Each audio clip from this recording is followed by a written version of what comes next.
Peace activists from around the globe have designated 13th of January as a global day of action for Gaza. This call comes at the back of 12 weeks of Israeli attacks on Gaza. The Israeli attacks are generating destruction comparable in scale to the most devastating wars of the last century. Israel has dropped over 30,000 bombs, killing 300 people daily in Gaza. Nearly 70% of Gaza's homes have been completely or partially destroyed. This is equivalent to destroying cities like Boston, Helsinki, Rotterdam, and Leeds. According to the United Nations, half of the population of Gaza is at risk of starvation, and the World Health Organization reports that Israeli attacks and the siege are resulting in the spread of diseases that may ultimately kill more people than Israel's bombs.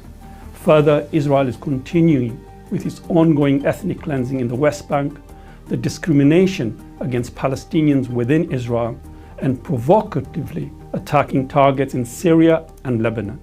The unfolding genocide by Israel in Gaza has been made possible because of the unequivocal support of the USA and UK governments.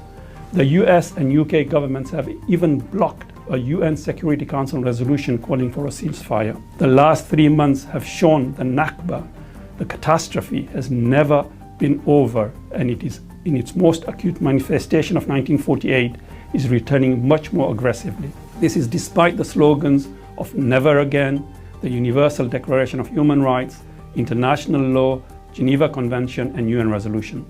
A global day of protest on 13th of January is necessary because the governments of the world and international institutes have failed to stop Israel. People's power has in the past helped stop the US war in Vietnam. People's power has helped end apartheid in South Africa, despite being supported by the US and UK. The 13th of January global protest for Gaza, as such, is the realization that people power is needed today more than ever to end the genocide in Gaza. It is about ordinary people demanding that governments and institutes shift away from war and usher in a humane global order of equity and justice. For these reasons and more, we are already witnessing groups from Asia, Africa, Australia, across the Americas and Europe starting to mobilize for the 13th of January. I hope wherever you are in the world, you will also make efforts and join this global day of action for Gaza on 13th of January, calling for an immediate ceasefire and help stop the genocide in Gaza.